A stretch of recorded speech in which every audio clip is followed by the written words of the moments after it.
And welcome back to the Cover 3 podcast here on CBS Sports. That's Tom Fornelli. That's Danny Cannell. That's Bud Elliott. I'm Chip Patterson coming to you live at youtube.com/cover3 and everywhere you get your podcasts on demand. Thanks for hanging out. Smash that subscribe, smash that like, and come and join us in the chat, a.k.a. the Cover 3 Tailgate, where if you're hanging out, you know Brett had a big weekend. Oh, boy, did Brett have a big weekend. And, Garrett is saying putting Miami in the title for clicks. No, Miami has an immense fan base online. Immense fan base online. We just want to speak to the audience, and we understand a lot of you are out there. I mean, you could fill stadiums with Miami's fan base online with the way that we see from the traffic report. So yes, honestly, Miami is the next step in line because thanks to Bud's genius suggestion, we're just going to go alphabetical from now on. Okay. I'm not going to try to make this too confusing. There's no division. So Miami through Wake Forest, we got a lot of work to do, gentlemen, but we also have a little bit of, pieces that are moving around. So on Thursday, tomorrow, 11 a.m. Eastern time, we're going to get started with Camp Buzz. We're also going to be doing some mailbag, but we want to get into some injury notes that you need to know right now. First, let's see, the left tackle position is not good. Not good. So Nebraska, Teddy Prohaska, who is a very, very good piece at the end of that offensive line, one we expect will be protecting Dylan Raiola. Also, Notre Dame's Charles Jagusa, like they don't make 6'7.5", 330-pound humans, especially ones that after a freshman season, they were really expecting to step into that tackle position. They lost Joe Alt. They lost Fisher, and now they're down all the way to somebody who was 4th or 5th on the depth chart last year. We got Jordan Thomas going down for Tennessee. CJ Baxter got a little tweak. Got to keep our eye on this. Handful of injuries to get to. Danny, first crack at this. Which one stands out to you? Notre Dame losing their left tackle. Expectations on the season. Riley Leonard coming back. We don't know how healthy he is. Nick Scorton having to deal with him week 1 against Texas A&M, coming off that edge, screaming right there. I assume here's where they probably have a young guy. Bud would be able to speak to this. A young, talented recruit that can come in and step in. But I mean, we talk all the time about the subpar offensive line play that's really across the country, especially with young players. It's one of the harder positions that takes time to develop for guys to put on, either to add weight and put on that 20, 30 pounds that you put on when you get into a program, or to lose some of the baby fat. Like, all of this is a process. So when you're down a guy, it concerns me big time. Danny, I got some bad news for you. I don't think they got a guy to replace him. That's not good at all. Keep in mind, Notre Dame just lost the number 1 overall or number 1 NFL offensive tackle to the draft, and I believe the number 6. Mm-hmm. So both of their guys, even if you didn't think the other kid, not Alt, but Fisher, even if you think he was great, the NFL thought he was pretty damn good. So Charles is a guy that they really were counting on, and Marcus Freeman had spoken really highly of him, and I don't think that they can survive this in terms of their ultimate ceiling. Now, Notre Dame, to me, could still make the playoff, but if Tosh Baker's in there, that scares me in their biggest games, because think about who you have to block, right? Nick Scorton, who might be the best pass rusher in the SEC. You also have to go block Ashton Gillott from Louisville, and you have to block Patrick Payton. I mean, those are sort of their 3 toughest games, unless you think it's at USC, which is very reasonable, but USC pass rushing not quite as scary as the prior 3. No, I'm not a believer in their backup there. And this sucks. And we talked about this last year. Like, I was very high on South Carolina for part of the offseason, right up until their left tackle went down in the spring game. And my notes said they got nothing. So, North Carolina smoked them in that opener, and it just continued all season. Sometimes you just don't got bodies. I don't think they have it. Yeah, I kind of sadly have to echo a lot of what Bud just said there. I think about every offseason, and we talk about it, like the top programs. When the transfer portal is open, everybody in the country is on the lookout for a tackle, because you know why? Nobody has that kind of depth at tackle to where they feel super comfortable going into the season that they can withstand an injury. So you lose your bookends, and then this your replacement, the guy who was the #1 player in the state of Illinois, was he's top 50 player in his recruiting class, very highly rated, very highly touted, possible first round pick, goes down. There's nobody back there that you just throw in his place. That was supposed to be the guy. The plan B is not nearly as good as the plan A. So this is going to be a problem for them all year long. And it's concerning to me because the good news is Riley Leonard's mobile. We certainly know that. We've seen that. That's been his strength, but we've also seen Riley Leonard get backed up banged up. And if Riley Leonard's kind of running for his life a lot this year, there's a decent chance he gets banged up and they aren't really able to take advantage of the changes that they're hoping to see on the offensive side of the ball. Another injury, though, that I think is big, and somebody who I have, because I keep during the offseason my dudes who blanking rule list, guys that I really, really like. And one of the names on that list is Texas running back CJ Baxter. Mm-hmm. Now, the good news is they have Jaden Blue still, and he's also pretty dang good, but CJ Baxter freaking rules. And if he's out for an extended amount of time, like if you're Texas and your goal is to compete for an SEC title and compete for a national championship, you can argue like running backs aren't as important, but that could be a very kind of difference maker in those big games against the best team. So if he's gone, like that could be the difference between Texas winning the SEC, getting a bye and not. I think CJ Baxter is special. Yes. I just think that he has, and he has shown, like when you're going up against Georgia on October 19th, like when you are playing in the big house against Michigan and the opponents are not good college players, but the opponents are future NFL players, special talents can be needed and can be the difference. The CJ Baxter one popped late last night. Of course, as always, follow Horns 247 for all the latest on that. We're going to undergo some tests and we will find out more in the days ahead. Let's see. Also, Bud, you brought up Teddy Prohaska, left tackle for Nebraska. You know, that's a big offensive line that needs to be able to be really, really good. Once again, Jordan Thomas, the defensive back from Tennessee, they lost a lot from the defensive backfield last year. Josh Heupel opens, this fall camp talking about Jordan Thomas as one of the leaders in that group. Now they're leaning on young players. They're leaning on some transfers as well to be able to step in for a team that if Tennessee with Nico Iamaleava is going to have this awesome offense, that probably means opponents are going to be throwing the ball a lot on them, trying to keep up. So they got to tighten up that secondary to avoid getting in any kind of shootouts. Anything else from injuries? Yeah, Danny? The Notre Dame Texas A&M game, the line hasn't moved, right, Bud? It's still 1.5. No, it did. Oh, it did. Oh, it moved. Mm-hmm. Yeah. What was it? So it was 49 49 at most places, and now it's like 47, 46 and a half. It'll close 45. Total move, but not the spread. The spread has been moving for a while. Like very early summer, that was Notre Dame 2, and now I expect the Aggies to close as a favorite in that game, and I think the total will close 45. Right now, FanDuel has the Aggies minus 1.5. Yeah, I mean, I don't think it's going to get to 3 unless we hear that who's the corner for the Irish? Why am I blanking on Morrison? Yeah. Like unless we hear that he's, not perfect, or everybody at the Manning camp told me that Riley Leonard looked good moving around. So I'm going to assume that he's good. That would be the only real thing I'm monitoring on the Irish side. I know Ant in the chat said, you don't think Notre Dame could survive losing a true sophomore tackle who started one game? He's special. He's good. Like this is supposed to be his moment. I think the drop off is real and significant. And what I said was, I think they can't survive it as far as their ultimate ceiling. Like I don't think they can win a national title without Charles. Personally, I think he would go up against somebody who would smoke the backups. It's 4 reasons for me. Playoff to me, yes. It's 4 reasons. It is Nick Scorton, it is Shamar Turner, it is Shamar Stewart, and it is former 5-star, now true sophomore DJ Hicks.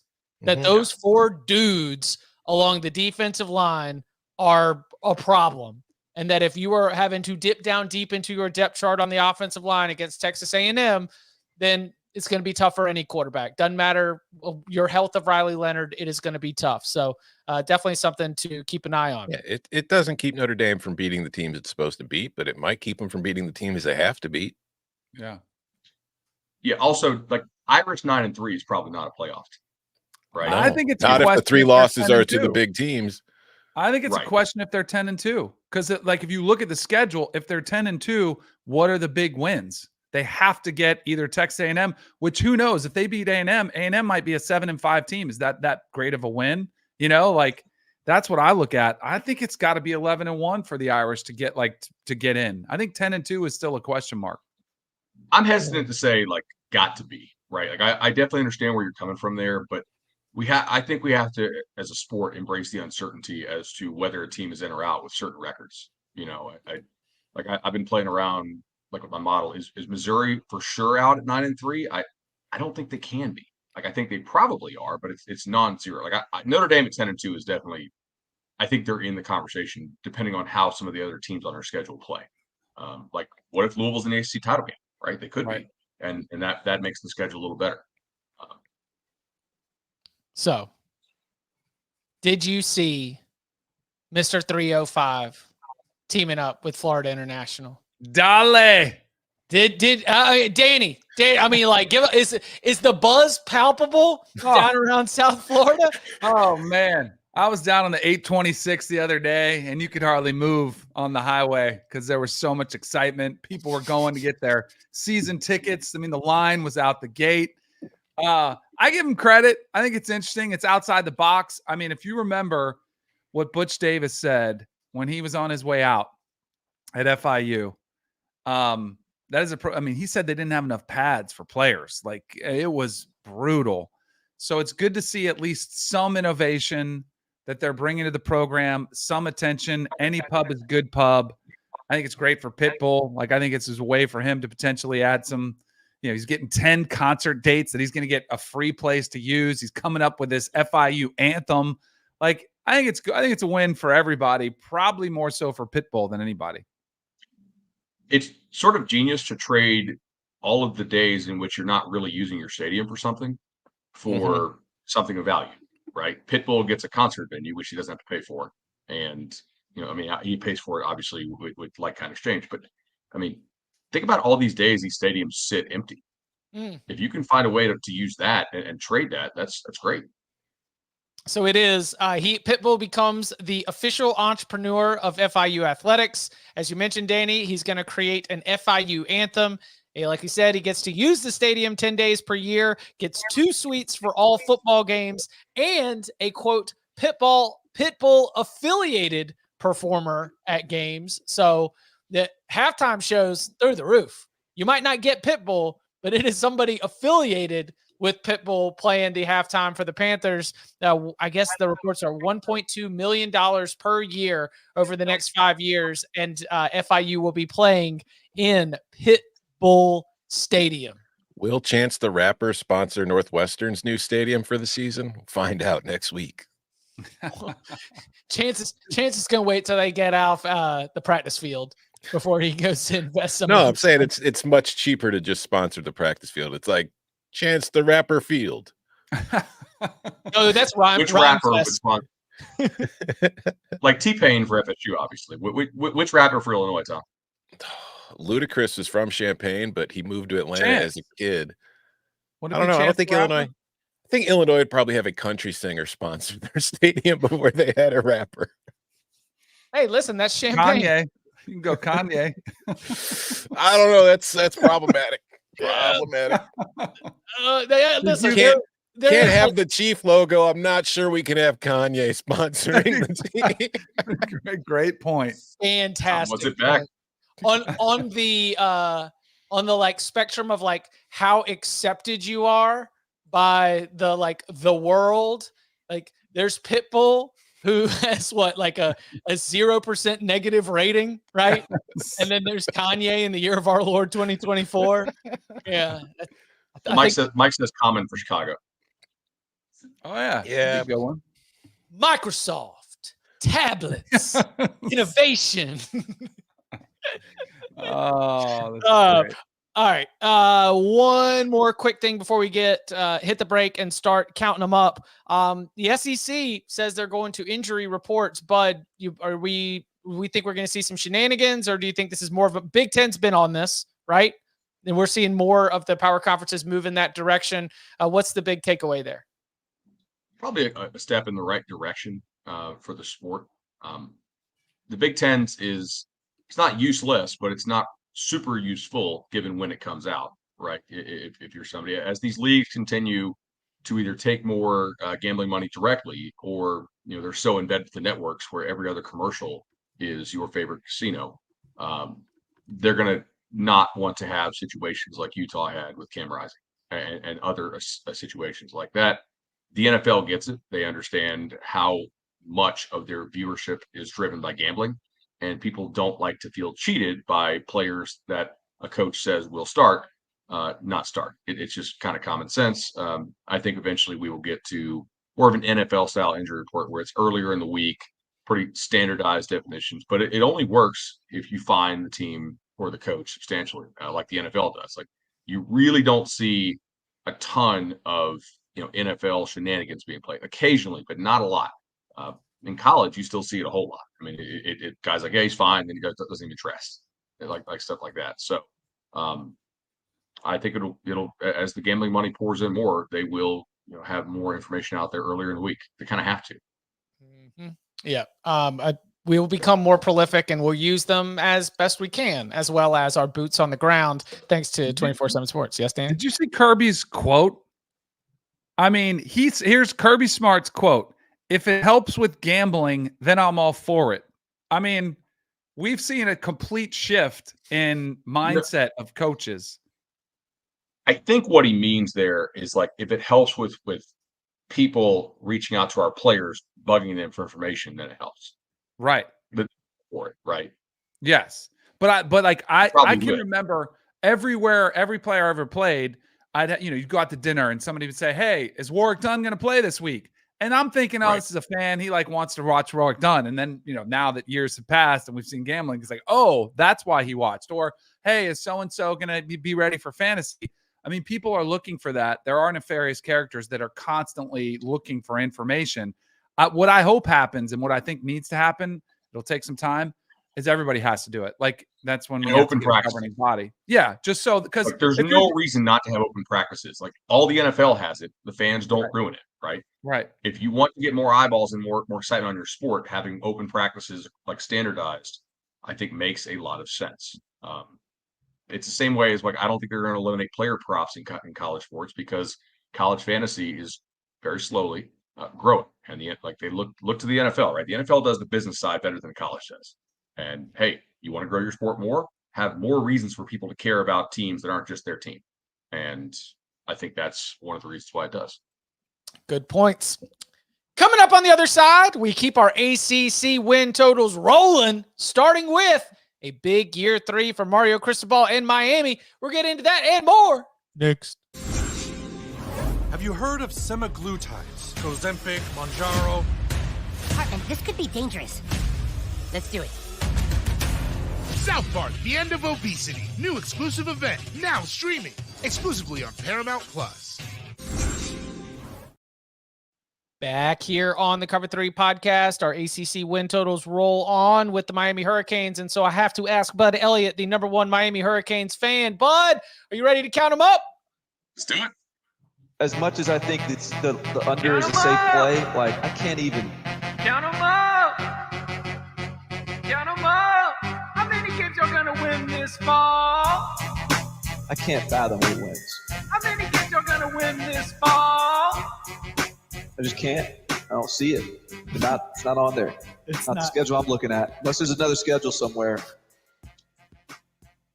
The Miami Hurricanes are 12-13 through 2 years of the Mario Cristobal era, and they have a win total for the 2024 season of 9.5 wins over at FanDuel Sportsbook, where you can make every moment more. Over at +138, under at -170. Danny, we've seen Miami now show up inside the top 25 of the preseason coaches poll. They are inside the top 25 of top 20 even as well of the CBS Sports 134. They have a schedule that has some games based on the talent level. They are going to be favored, a lot of them. Do you think that they can get over 9.5? Where do you start your analysis here? I am in on the Canes going over 9.5.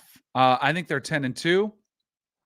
Worst case, I feel pretty good about this one, which is kind of making me nervous because I feel like I'm buying the cheese. I'm just taking the cheese all day long. Yeah, exactly. But Tom and I had a nice discussion yesterday on his power list of quarterbacks, his top 10 quarterbacks. I thought it was an egregious omission. We will see what happens over the course of the season. Cam Ward is a quarterback who throughout his career has thrown for 119 touchdown passes and added another 16 rushing touchdowns as well. This to me is the position they've been lacking. The closest thing they've had to it was when De'Aaron King was there. They were a 10-win team that season. I think this and like when was the last time they had a roster that was this talented from top to bottom, both sides of the ball? I mean, it's been 15 years maybe. Yeah, I mean, maybe 20 years that it's been this much talent. I think it all comes together for the Canes this year. I think the schedule sets up nicely. There's clearly some potential hiccup games. I do think, the Florida game, it is probably my most intriguing game of opening weekend because I think so much hinges on it. Like if they lose that game, it kind of terrifies me in this bet because I could see that kind of imploding. Similar to last year, they lost Georgia Tech. It cost them 2 games. I think a loss to Florida could cost them, not against Florida A&M, but there might be a hangover effect. But I'm all in. I think this is a complete team. I think Mario, we talked about this the other day too, about him getting in the way of quarterbacks. Sometimes you can't get in the way of a guy who improvises as much as Cam Ward. So he might want to dial it back a little bit, but Cam's a playmaker. I'm all in on the Canes. Over for me as well. Yeah, to me, this is the best roster in the ACC. Mario Cristobal's challenge is to not screw that up. I mean, they clearly pushed all the chips in this year, right? This is their year that they're trying to go for it. And I think Cam Ward is a massive improvement over Tyler Van Dyke. I think the receiving core is really good. They like Sammy Brown, quite a bit. They're favored in 11 or 12 games, depending on what you think of the FSU game down there. They are double digits in 6 or 7 games. Yeah. So I mean, now I like Miami in different types of bets. Like I think Miami to win the Natty is a interesting bet because if they're good enough to actually get it all together, then this talent level is very high. Like they have the body types that you see on like a Georgia or an Alabama or an Ohio State at a lot of positions, not all. Secondaries, the real question there, I think. And interior offensive line, we'll have to see. Losing Matt Lee, the center, to me was a pretty big deal. We have to see how the kid they got from Indiana replaces him. But good. I'm over here. Over. Not the most confident. I've got them projected for 9.6 wins, so I'm not actually going to be betting it. But yeah, like talent is not the question here. Like this is a really talented team. The question is going to be the coaching, and that is always going to be the wild card with the Mario Cristobal team. And Danny, that's why Cam Ward is not in my top 10 power rankings for quarterbacks, because you say Mario might just have to let him go because Cam likes to improvise. Mario might just bench his ass if he improvises too much. So like you don't know which way it's going to go. So I do think over is more likely, slightly, not betting it, but man, Chip, you better come with an under or else we're going to be labeled a Canes pod all of a sudden. I mean, if you're 9.6 and we're plus 38 juice to the over, that's a pretty good bet. Is it plus 38? Yeah. Oh, okay. Yeah, well, that's what I'm saying. I'll be right back. I told y'all yesterday that in my dummy analysis here, the win-loss toss-up analysis, I had 5 teams that I am right on the number. And I've got Miami right at 9.5, but forced to choose one way or the other, I'm going to go under. And like my forced to go, if I am right on 9.5, then I have to go intangibles, and that intangibles are going to be the fact that there's a game somewhere that is at a minimum going to be closer than it needs to. And then like potentially worse could end up going the other way. I love what this team could be. I am interested to see how it plays out. I don't want to put this bad energy out there, but they don't leave the state of Florida for a long time. Then, maybe they're sitting there at 5-0 with wins over Florida and Virginia Tech. And they got to get on a plane and go to Berkeley. And Cal has a week off to get ready for him. Maybe it's Cal. Or maybe they get there and they're 6-0 and they go into the off week and everything's great.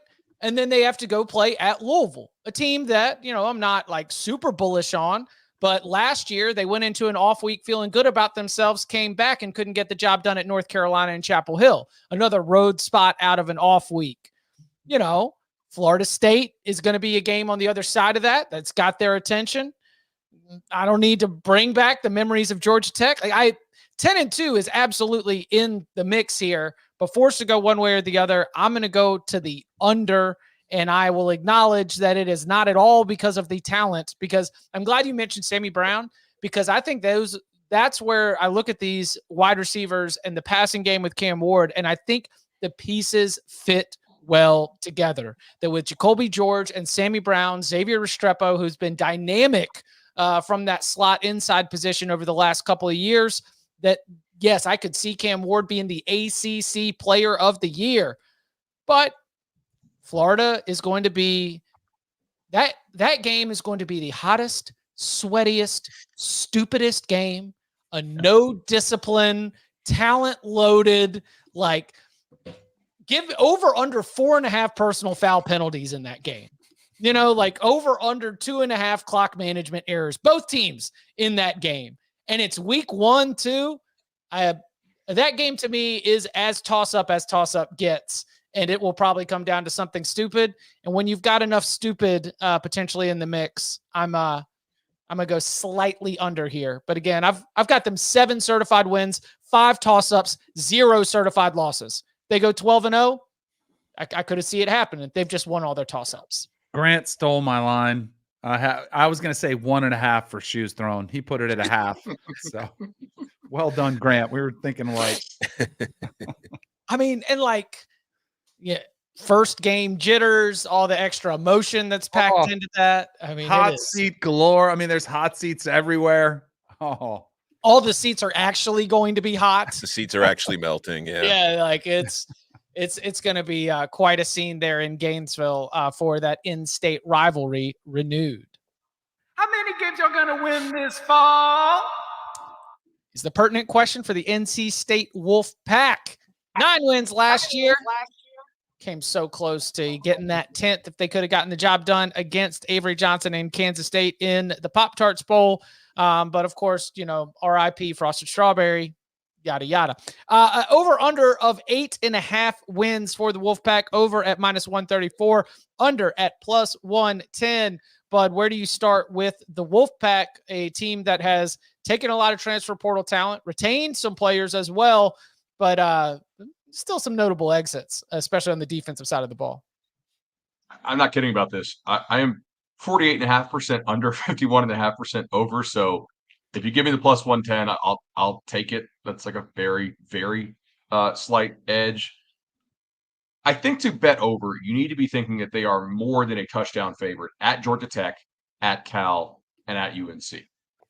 Like that's the sort of number that I would need to push them over, and I'm just not quite there. I think the defense will still be good. I don't know if it has quite the same caliber of players at all of the spots that it had last year. And we're really banking on all of these pieces they brought in being as good as NC State fans hope they are. And I think there's some of them will. Like, I really like the tight end they got from UConn, Jolly or Joe. Hey, he was pretty good last year. He's somebody else to put on your radar for an EA Sports thing. He put his gamer tag out there. He said, anytime, anywhere, you can come get it. So we need to ask him if he wants to do a bye week hangout. So I'm slightly under here, but it's not something I would bet because I just don't have an edge there. All Dave Dorn does is cash overs. Give me the over. I think this might be the 3rd year in a row I've taken them, like in our locks pod for the win totals. I think I've been on them. I don't know what the record is on that one. Maybe it's 1-1 or maybe hopefully 2-1. I like this team a lot. I do think losing Peyton Wilson is going to be a huge gap to fill. That was one of the best, defensive players in the country. But I guess I'm buying in, which I'm scarred from last year buying into Brendan Armstrong because I thought that would work with Robert and I, those two coming back together. But I do feel more confident in Grayson McCall, the totality, the body of work, which we saw not last season where he was without Jamie Chadwell, but more of the consistency we saw his first 4 years at Coastal Carolina, where he was consistently, one of the better, quality quarterbacks, taking care of the football, efficiency. I think his receiving core might be one of the better receiving cores in the ACC, at least towards the top tier. Casey Concepcion is back. They hit the portal for Noah Rogers. They bring in the running back from Duke that adds some depth to the backfield there. So I feel pretty good about the offense kind of to put up points. And then again, it kind of goes back to Dave Dorn. Physical team. They're usually always there, where I just trust that the defense is going to be pretty solid and be able to get through some of those tight, one possession games. So I like the over. They also have a backup running back named Hollywood Smothers, which is just a wonderful name for a football player. I'm slightly under here. It's my belief in this team is mostly on the coaching staff and the defense, and I think that is going to give them a very high floor as to what they accomplish. My concerns are the offensive side of the ball, where I agree they have good receivers, but I'm not that high on Grayson McCall. I think that for him, his game, not just the Jamie Chadwell aspect as a play caller, he's a big kid. He's like, 6'3", 220 pounds. And that worked really well in the Sun Belt because he was able to just kind of run around, and he was bigger than a lot of the linebackers who were chasing him. That's not really going to be the case anymore.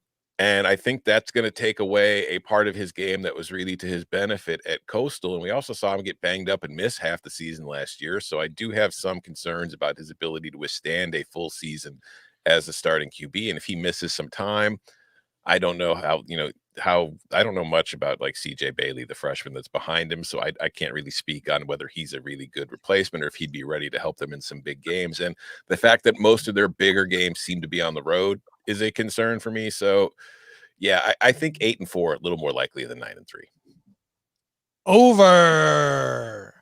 Yeah, of course you are. You're the biggest Wolfpack fan on earth. Casey Concepcion was on the ACC network set as they were doing their tour of all the different campuses, and he has he's talking big about this offense, and he started rolling down because so Hollywood Smothers came from Oklahoma. Hollywood Smothers is a shifty, speedy guy. They've been running him out in return as a return specialist as well. We remember Jordan Waters at Duke, and one of the things we always talked about the way that Duke offense was constructed is we said like the pieces fit well together, right? Like there wasn't a downhill running back, but it was, you could kind of figure out ways to put players in space. Justin Jolly, you mentioned coming over from UConn, really big-bodied, skilled tight end. Noah Rogers, aka the Hardee's brand, Jameson Williams. You can't get on the field at Ohio State, but that doesn't mean that you're not a superstar at the college level. Like I think, and again, KC was just talking it up, as you're going to do. But I just think that they look around the room and they feel like there is more talent at the skill positions than they have had in a couple of years. And I think that's going to be something that is really, really exciting for NC State. That you mentioned, you've got to have them as a touchdown or so favorite. I'm going to give them Georgia Tech. I will not give them at Cal. It's yet another spot where I'm like, I don't know, man. Like if I was NC State's question as they go into the 2024 season with this roster and this schedule is you either is or you ain't. Like they have been knocking on the door, like 8 wins, 9 wins, 8 wins, 9 wins, 8 wins, 9 wins. They've had one 10-win season. It was back in 2002. Like this is the year for the breakthrough for NC State to do it. Now, I've got them at 9-3 for the regular season, losing to Tennessee, losing to Clemson, and then losing one more game on the road, either at Cal or at North Carolina. So I am over here. And before we keep it moving, Bud, you mentioned the Miami alternate way to play this. NC State might be another one where maybe you take, like my buddy Josh Goodson was mentioning this, maybe you do an ACC title future for NC State, where if they are going over, then they probably have a 7-1 record and they might have a chance to be able to make it to Charlotte. Maybe you do a playoff. Like this is an NC State team with a 2-game season when it comes to the college football playoff. Maybe there's a little bit more juice if you think that they can go and get a win against Tennessee or get a win against Clemson, which is what you would need, I think, for the Wolfpack to make the playoff. I agree with that. I mean, it's the only problem with that is that like this is probably like the biggest like summer betting darling in the market. Like everybody's betting NC State. And I feel like those conference and playoff odds really got hit Already. But, I think the logic is good, but I feel like that was getting hit in like May just because people saw the schedule. All right. Count them up. From Raleigh to Chapel Hill as we take a look at the North Carolina Tar Heels. Over under win total at FanDuel Sportsbook, where you can make every moment more of 7.5. Over -115, under -105. Danny, what do you think your boy Mack Brown has in store for the upcoming season? Buy them high and sell them. No, sell them high, buy them low. Thank you. Day trading Danny just had a blank. I mean, it's out of season. I haven't been trading. That's why he's on the show now and not day trade. Exactly. You got to get back in there. I think this is a buy low. I think the expectations are low for Carolina. I'm on the over. Anybody notice Mack Brown a little surly out there at ACC Media Days, calling out other coaches, recruiting against them? I think this team's coming in with an edge. I don't think many people are counting on them, but I did go through the schedule. Now, I am giving them a dub at Minnesota to start the season, which may be a little bit risky. I know there's questions about quarterback, who it's going to be, but I don't think there's questions about who they're going to be handing the ball to. And Amarian Hampton, who I think is a really solid back, clearly one of those ones that was pretty solid for them to be able to keep. The butcher on the defensive side of the ball, Kamen Rucker, coming back for another year. I think he's one of the better backers in the ACC. And I'm trusting some of the younger talent to step up, and the defense cannot get any worse. I feel like we've been saying that for a couple years, but I do think the defense should take a step forward with Jeff Collins, who may be one of those coaches who's a really good defensive coordinator and maybe just not a great head coach. I think we'll see improvements on the defensive side of the ball. So I'm on the over. I promise unders are coming because this is 3 overs in a row for me. But I'm over on the Tar Heels. Mack Brown was surly at ACC Media Days, but he won't be at ACC Media Days next year. Whoa! North Carolina is going under. I'm not buying low. I'm just not buying at all. Short selling them. Listen, I could go into detail, but I will just say that the last however many years North Carolina's had first-round quarterbacks. Last year they had a top 5 quarterback, and they couldn't win games. And now they've got, Max Johnson coming in. They couldn't win games in November. They could not win games at the end of the year. Yeah. But now you've got Max Johnson coming in, who, no offense to Max Johnson, he's not Drake Maye. He's not nearly as good. He's not nearly as mobile, too. And I look at this offensive line. I don't think it's very good. That's one of Drake Maye's biggest problems that he had last season. He's running for his life. He never had time, and he doesn't have a running back who can block for him. And Omarion Hampton's not suddenly going to turn into a good blocker, and you're going to need him to be a blocker more with Max Johnson back there. The defense can't get worse. Doesn't mean it can get better. So I just look at this team. I look at the schedule. This is a 7-5 team to me. I do not think the Tar Heels are going to be good this year. I'm really right there with Tom. I don't know if Mack Brown's going to retire. I think part of that is just like, what does Carolina want their program to be? But Reese Davis has a saying: if you're not good enough, losses will find you. And I feel like the reason why I want to bet over here is the schedule, not the team. And if there's any team out there that is untrustworthy as a favorite or a substantial favorite, it's North Carolina. I mean, they lose multiple games a year as 2-touchdown or more favorites. Like, Mack does not have these guys prepared. The letdowns are ridiculous. So there's no reason for me to trust that they're going to cash in what is really a pillow schedule. Like, it should be a great landing for them after losing Drake Maye. But, are they going to be ready to play consistently? I've seen no evidence of that there in Chapel Hill. Do you buy into some of the criticisms that Mack Brown has offered, not directly calling out Gene Chizik, but basically discussing one of the reasons why they've had these late collapses is that they haven't been playing deep into their depth chart. They haven't been playing enough guys, and that even though they've been recruiting at a high level, they were so intent on just keeping those guys in the game that's why we've seen 5-0, 6-0, 6-1, 5-1. And then all of a sudden that's when you blow it to Georgia Tech, when you blow it to Virginia, like when you lose these games late, oftentimes they are happening because of a way that is an approach that has been decided on in September and October. Mack Brown says that Jeff Collins, and one of the reasons he hired him was to try to get more in line with being a team that was deeper, but also a deeper team in terms of just playing more bodies. Or is that the kind of approach that would change your expectation in terms of the way that they perform later in the year? No, I think it's a totally backfit narrative and not really something that I'm going to buy into. And here's why. They played the South Carolina team where the offensive line was a train wreck. They're going to beat that team regardless of when they play them, in my opinion, right? Then they App took them to overtime. So, like, what was the reason App dropped 34 on you? I don't know. Minnesota's quarterback was hurt. Pitt's quarterback was hurt. Syracuse's quarterback was hurt by that point, correct? Miami, they played extremely well in a shootout, so the defense didn't do anything there. UVA dropped 31 on them. We're still in October and beat them. Georgia Tech scored 46. So I'm not seeing a defensive collapse. I'm seeing like some actual competency from some of the offenses they played in November, whereas they played a bunch of backup quarterbacks in September and October.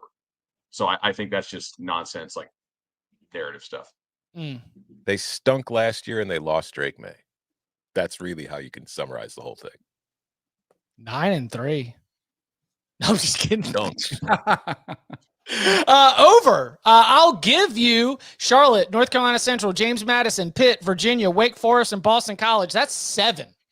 That is 7 with a win total of 7.5. So can you go get me one more of Minnesota, Duke, Georgia Tech, and NC State? Can you get me one of those? I do think they can get one of those. So I think that this is a situation where North Carolina is going to be able to rack up enough and put enough in the bank that getting to 8-4 will be a pretty good season. So I'm going to go over that total right there. Coming up on the other side, we continue with our ACC win totals as Pitt promises a new offensive approach. SMU makes its ACC debut. And exactly how much of a dark horse can Virginia Tech be? We'll get into all that and more next. Never before seen matches and new rivalries unlocked. Trust me, we're just getting started. The Summer Cup is here. Let these games begin.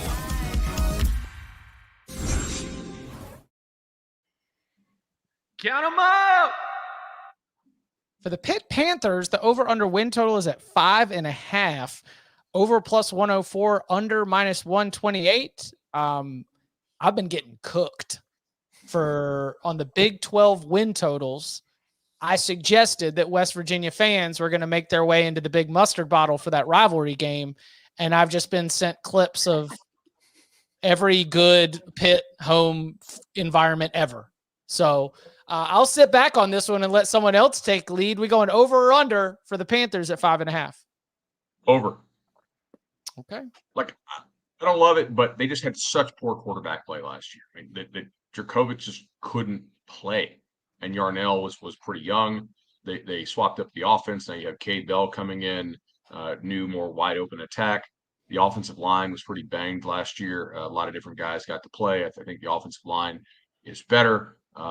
And while the defense probably takes a bit of a step back, maybe not a huge one, we'll see. It's still like Narduzzi. I trust him to play good enough defense, and I don't trust him to run a good offense at all. So Cade Bell coming in there, pretty proven OC for being a young guy.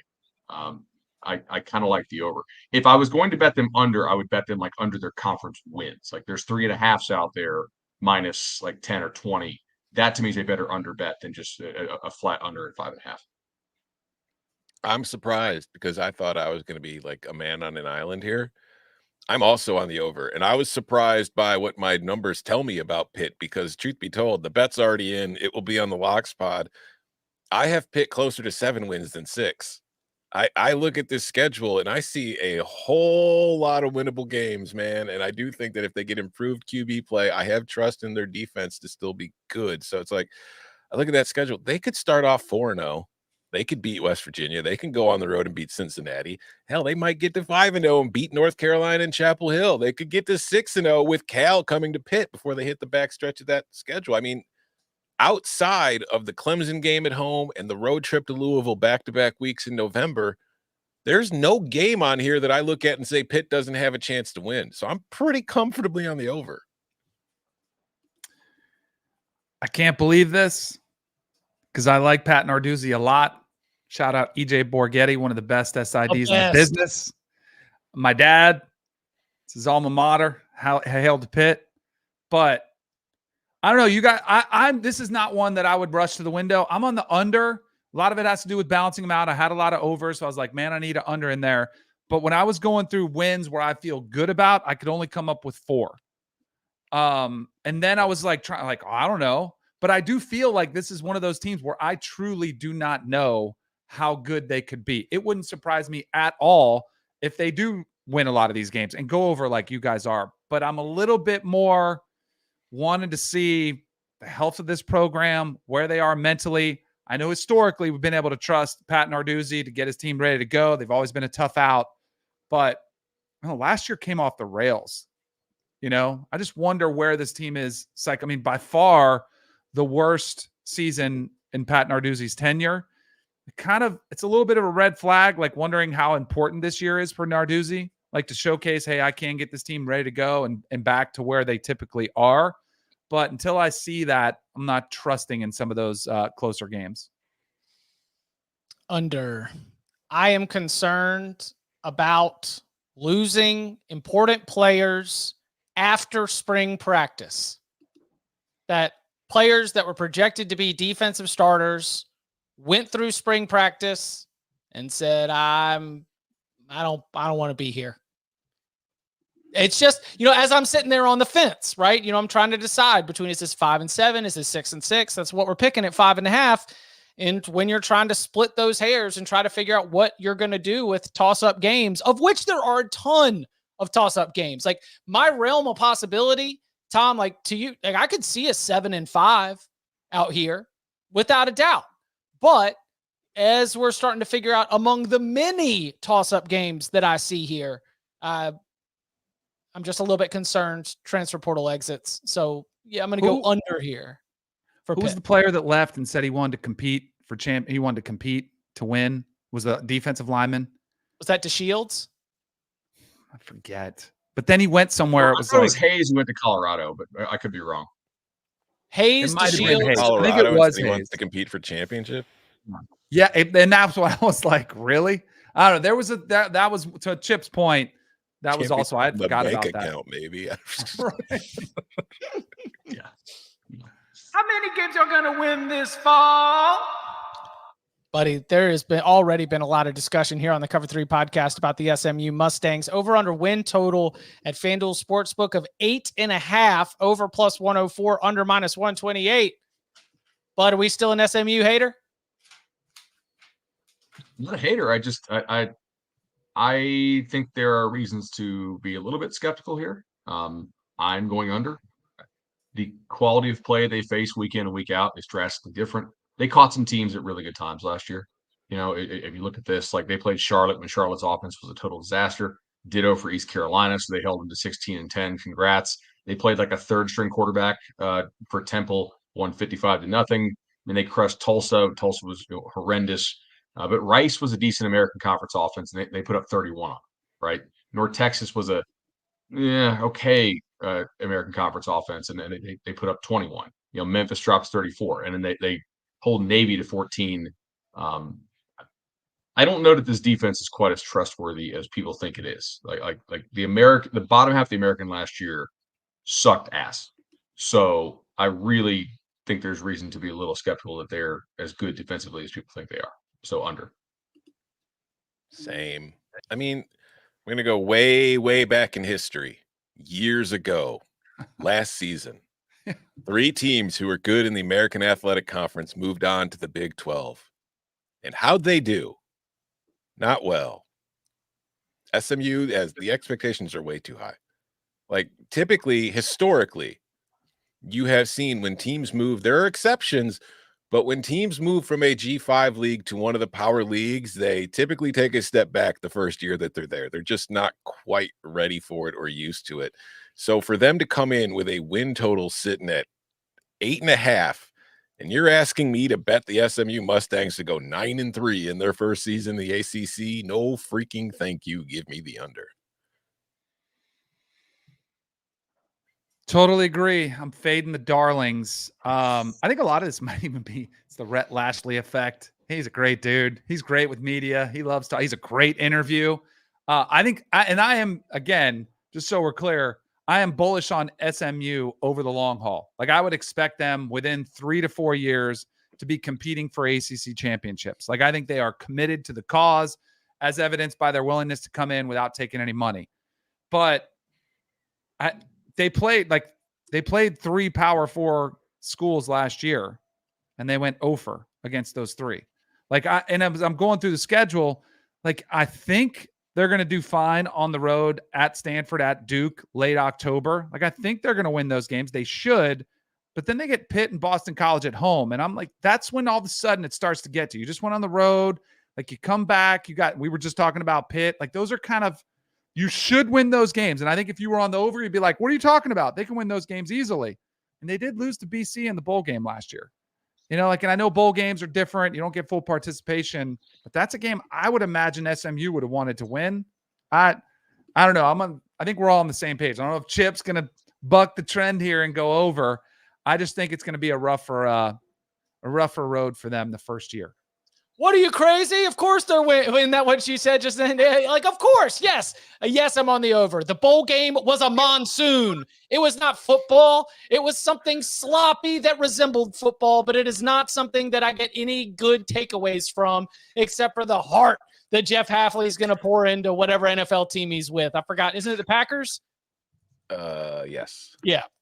Sure. Sure. Those losers in Look, I think that TCU obviously is going to be problematic. TCU fans show up in SMU Stadium for that rivalry game. Florida State is going to be a huge challenge. They are not as talented as Florida State, even with what they've been able to bring over. And when I mean bring over, I'm counting even like Rhett Lashley bringing over like 6 dudes from Miami, like old players that he had recruited and that he had been in touch with. At Louisville, I think is going to be a trouble. But I got like 8 or 9 games that I will give the Mustangs as a win. So if I can get SMU to be able to make sure 2 things need to happen. And so I am on the over, but I'm on the over so strong that I need to cool my jets a little. Number 1, their transfer portal additions along the defensive line, which is a lot of guys who were not starters elsewhere at a power conference team, but have power conference size, they've got to be really good. But you know who else was like that? Jermaine Johnson, the ACC Defensive Player of the Year. When he couldn't get on the field at Georgia, went at Florida State, and he was able to be one of the best players in the conference. So if they are able to get not ACC Defensive Player of the Year, but at least quality contributions from some of those transfer portal pickups on the defensive line, and if the secondary doesn't get picked apart, then I think that this is going to be a very, very hard offense to stop and a very, very difficult team to beat. And while the ACC does consider itself the conference of quarterbacks, these passing attacks, be it, Duke, Pitt, Boston College, Virginia, that's the grade we've got for these secondary. So I am actually on the over. I think this is the 4th team that I'm standing in a bar fight against all 3 of you in the ACC, just opposite ends of the spectrum, and I love it. How many games are going to win this fall? As we motor on through to another newcomer, the Stanford Cardinal, over-under win total of 3.5 wins, -170 to the over, +138 to the under. Troy Taylor in the midst of a rebuild there in Palo Alto. Tom, what are we doing with Stanford? Last year I got a little bit ahead out of my skis there with Stanford. I took the over with them. I was a big believer. I thought they were going to have a lot more success than they did, and they kind of failed spectacularly. Though they did win that game against Colorado, and you would think that I have learned my lesson, but I have not. I'm back on the over for Stanford. I think they can get to 4 wins. I look at the schedule. Cal Poly, give me that win. SMU at home, give me that win. Wake, give me that win. And then San Jose State on the road to finish the season. Like, those are 4 games that the Cardinal can win, and they could pull off an upset somewhere else along the way. Like, they're not winning at Clemson. They're not winning at Notre Dame. They're not winning at NC State. But I don't think that they are at a humongous disadvantage in the rest of their games, because while they do have tough games against Louisville and Virginia Tech, they are both at Stanford, and we know the home field advantage that the Cardinal get at home when that place is packed and rocking. So, yeah, give me the over. I'll say give me the over too. This reminds me of a over we took a couple years ago when Kansas was coming off a rough year, but they had showed kind of signs of fight at the end of the year, and I really liked it a lot. I don't have the same like confidence that I saw that, but I do think a team is starting to buy in, and I do think kind of the exact opposite line of thinking that we had with SMU going to the ACC and that step up. Stanford, Pac-12 was deep last year. Yep. And I think going to the ACC, again, I don't think they're going to contend this year, but I think they'll be able to go over the win total. I got no clue. I ran the Chipalytics on this one. I came out at 3.5. Like I think over probably more, especially because I've got it could be as good as 5 and 7. So if I think it could be as good as 5 and 7, then yeah, I'll end up going over right here. You mentioned Syracuse, Wake Forest, Cal. Those could be wins without a doubt. Cal Poly and San Jose State, I'm the same way. It is those games like, you know, are you going to go up and nip somebody? Whether it's TCU, whether it's Virginia Tech, whether it's SMU, you know, I know that massive Stanford fan base might come for me here, but Danny. Yeah, I know. Sometimes when it's dead, like if it's sleepy, it actually is a home field advantage. Totally, because Stanford's used to sleepy. They have to get up on their own. And you look at some games, Wake coming, even SMU coming to town, I think is a tricky one. Virginia Tech, one of the best entrances in the sport in Blacksburg, goes out to Palo Alto. You know, are their players going to be ready to go from the tip? It's going to be interesting. So that's a great point, because I do think it's a home field advantage, sort of in this Jedi mind trick sort of way. It's the double negative, the not.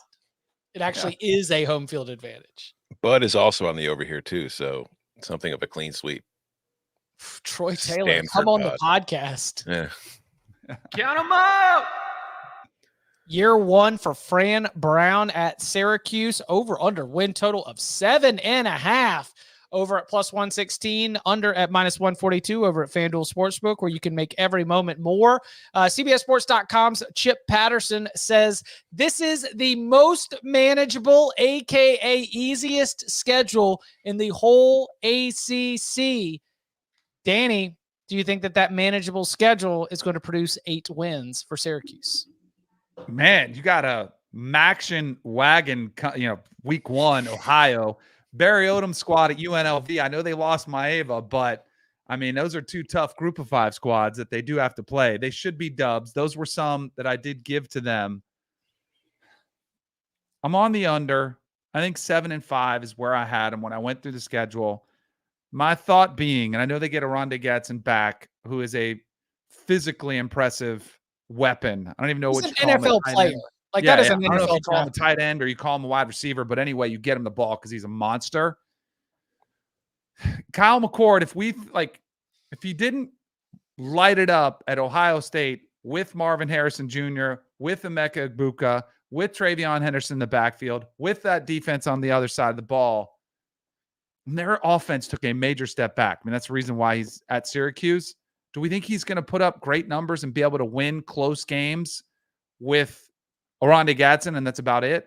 Like I'm a little bit worried about him. I think Fran Brown, the recruiting aspect, I think it'll take some time. I think it'll be good over time, but I think it's going to be a kind of a transitional year for Cuse.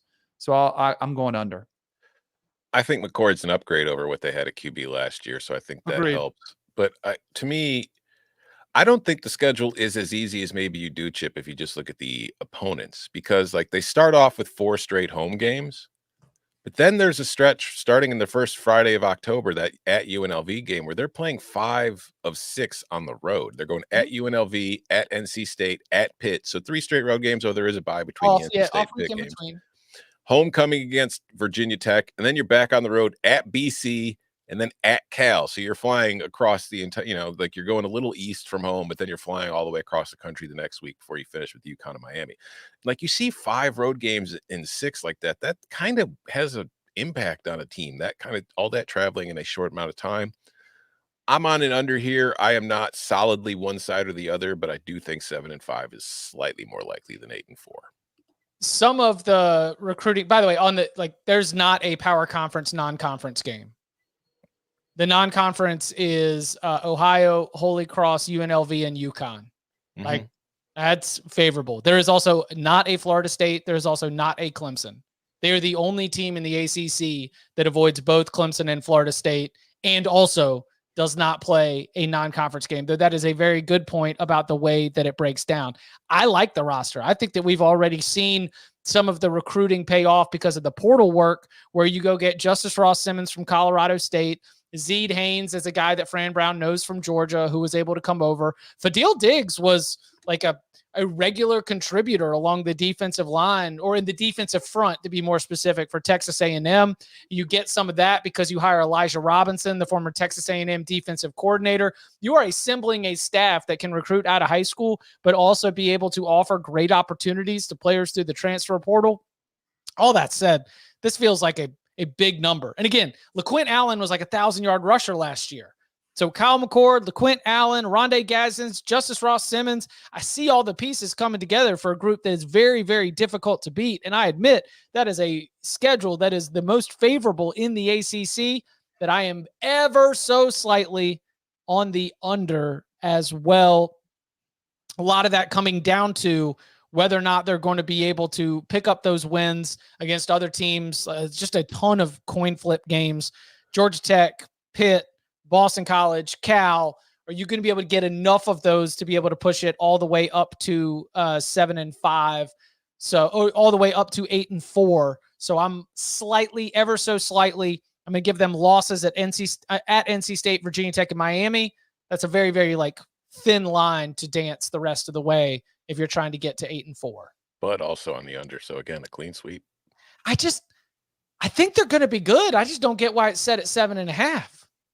Because of the schedule that you said is easiest in the world ever played by any team in history. Chip, no, that was actually last year's Boston College, which looked a lot like this one, and they went 6-6 in that. How many games are going to win this fall? Ooh, wahoo, wah. The Virginia Cavaliers over under win total of 4.5. Over at -110, under at -110. We might not get the whoopsie daisy king. It might be another year of reload at Tony Muskett.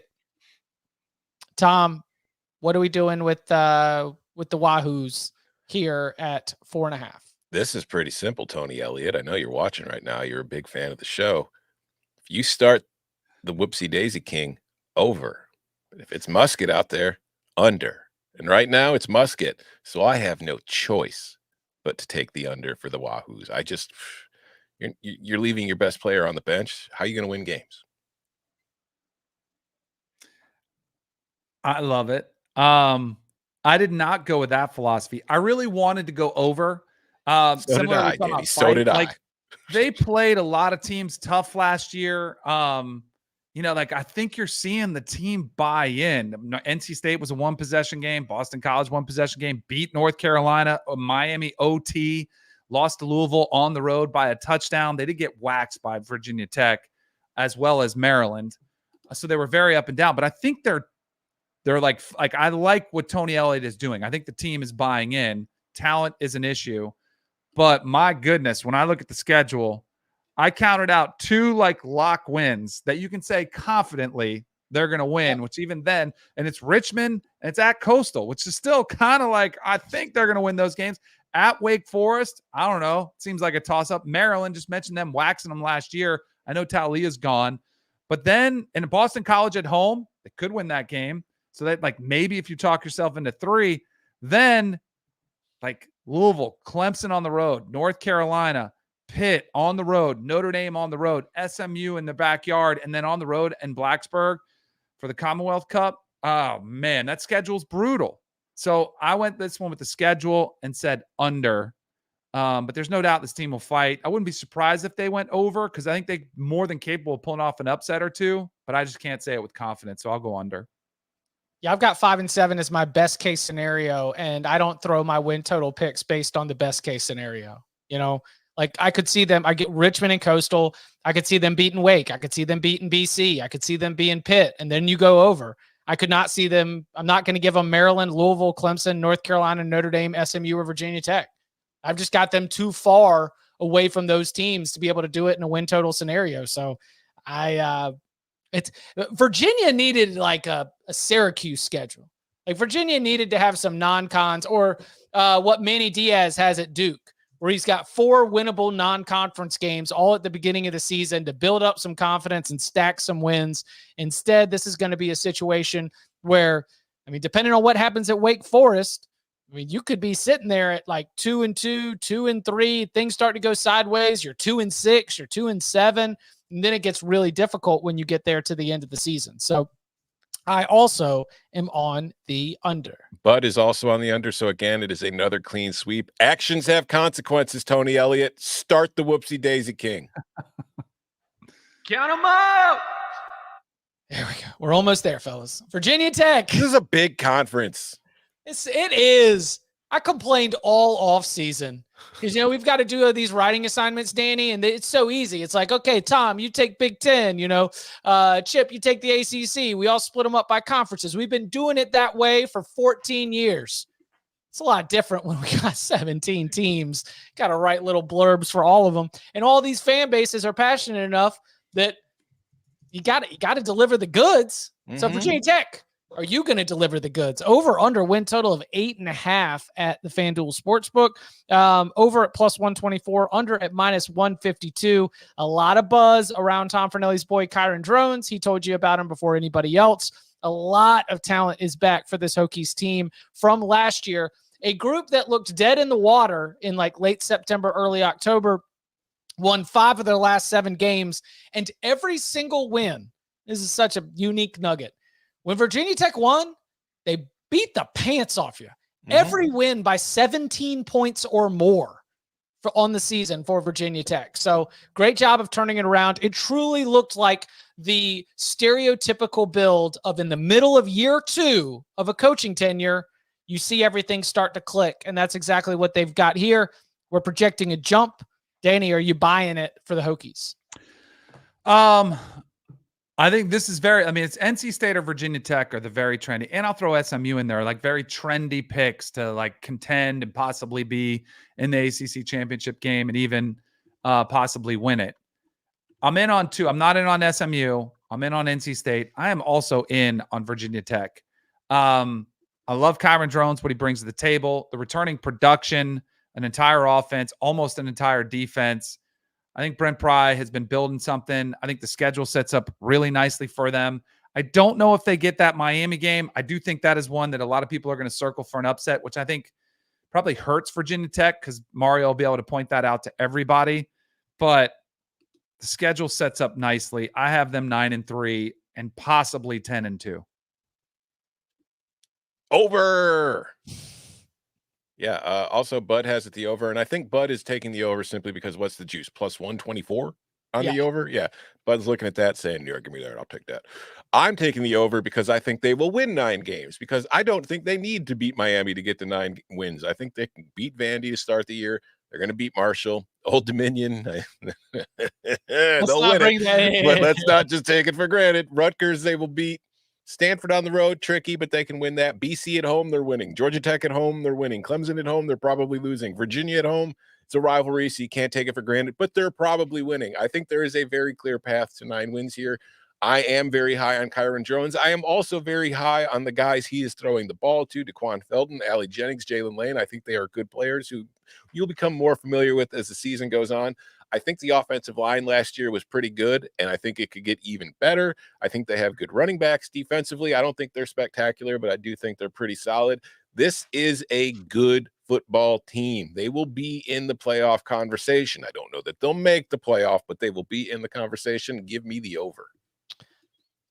The thing that is so cool about watching the roster construction change is that two of the names that you just mentioned right there, Ollie Jennings and Jalen Lane, are transfers that are in their second year with the new program. And that to be able to identify someone who's not going to be a 1-year rental, but somebody who's going to come in, help your team, and be there for multiple seasons means you're getting somebody who has the experience of playing college football, and they can bring that, attitude. You don't have to train them. And then what that means is then they become a leader.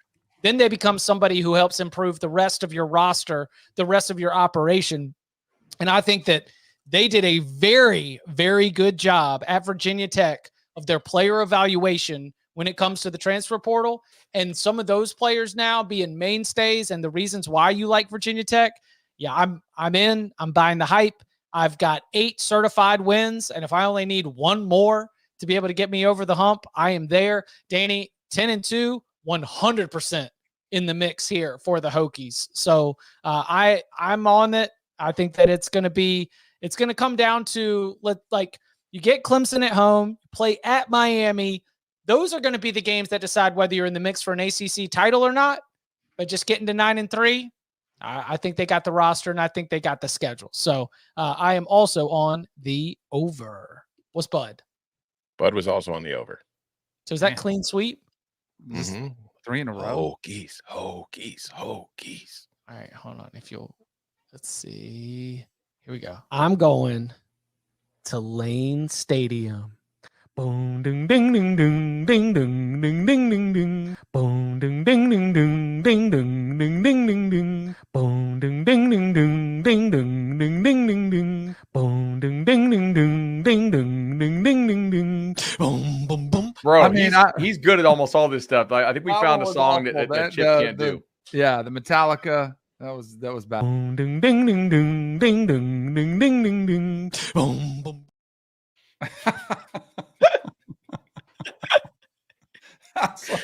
I felt like I was at a Metallica concert.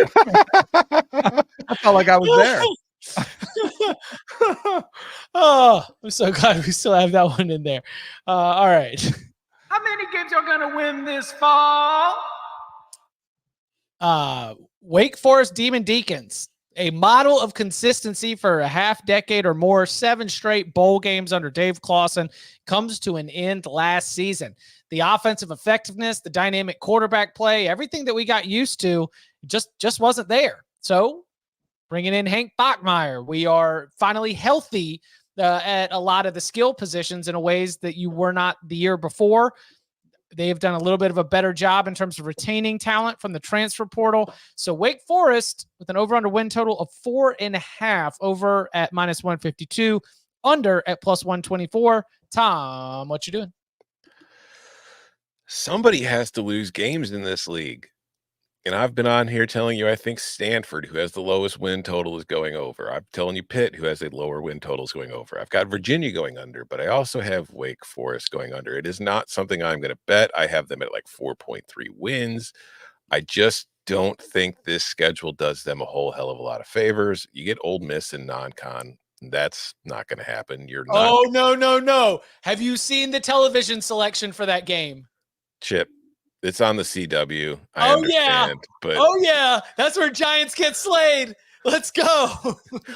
Let's be. I mean, yeah. I'm sorry. I don't see it happening. I don't think you're winning at NC State. I don't think you're beating Clemson.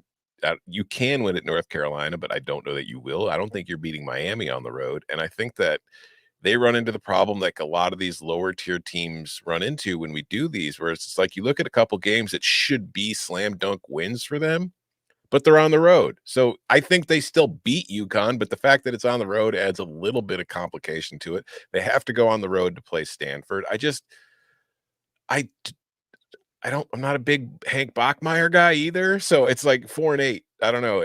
That's just what I keep seeing when I look at this team. I think they're going to be under.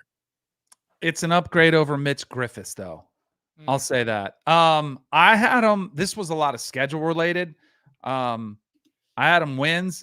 North Carolina A&T, Virginia at home. I had them beating Louisiana at home, and I had them going on the road to beat UConn. That's 4. And then I don't have them beating any of those teams you talked about, but I think there's a chance they could get Stanford on the road. There's a chance they could get Cal at home, and there's a chance they could get Duke at home. So 3 games, I only need to get one of those. I'll give them one of those games to go over. Yeah, I am. This one I was right on the money, and I will push it to the over based on just the overall confidence in the roster and the reset that I think Dave Clawson has indicated kind of had to happen. He said he was taking a lot of ownership, and he said, from a coaching staff, from a roster, maybe we had gotten to the point, and I don't want to put words in his mouth here, but he was indicating that there was at least some complacency, that at Wake Forest, you just roll out of bed and you end up going to a bowl game. And he was like, in 7 straight, this is a quote, he said, in 7 straight bowl games might do that to you, because last year they were 4-8, but there were also spots like 24-21 loss to Duke when Duke's on its 3rd string quarterback, and you just need to avoid some personal fouls and some bad turnovers. 35-31 against Syracuse. You're just right there on the margins. It was 17-12 against the Clemson Tigers early in the season. I just think that there is, with a better bill of health and with a little bit of a reset and a roster that I think Dave Clawson feels more confident in, I think we have a bounce back. I don't know if it's a bounce all the way back to the postseason, but at 4.5, I feel good going over on that one. Bud is also on the over. All right. When do you want to do Notre Dame? I thought we usually do them with like the independents and G5 schools. Yeah. We don't give them that college football playoff treatment. We'll do them with the Pac-2. Mm-hmm. You want to be in a conference win total? Join a conference. There we go. That's right, Notre Dame fans. ACC. Let's go. Let's go. Save the conference. We will be back Thursday, 11 a.m. Eastern time to get you set with a batch of camp buzz, plus your questions from the big old bag of mail, where if you leave us a 5-star review and in that review you put your mailbag question, we'll tackle in a future mailbag episode. And so much from the tailgate. We love the way that y'all hang out and keep the conversation going. And you can follow him on Twitter at Tom Fernelli. You can follow him at Danny Cannell. You can follow me at Chip_Patterson. Gentlemen, thank you very much. I gotta go golfing.